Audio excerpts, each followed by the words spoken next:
Usob ang mga kinabuhi sa unang mga drug user. Edwin Gumopas, isa sa mga dumalo sa Ayusin Natin ang Pilipinas campaign rally. Aminadong gumamit ng ipinagbabawal na gamot noong 2015.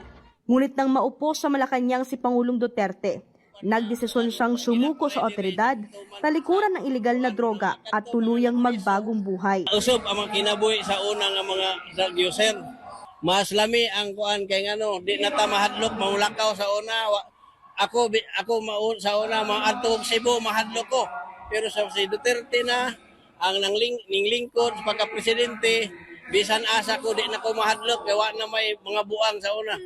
Para sa kanya, isang malaking kabalintunaan na ang mismong taong nagbigay sa kanila ng pangalawang pagkakataon sa buhay. Siya pa ngayon ang inuusig at inaapi. Ramdam pa rin niya ang sakit na ginawa ng Administrasyong Marcos Jr. kay dating Pangulong Duterte.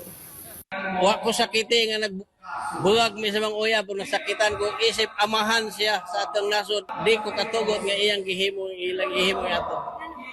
Kay mura og way lami, mura wa na tay salig sa atong nasod, sa atong mga balao dire.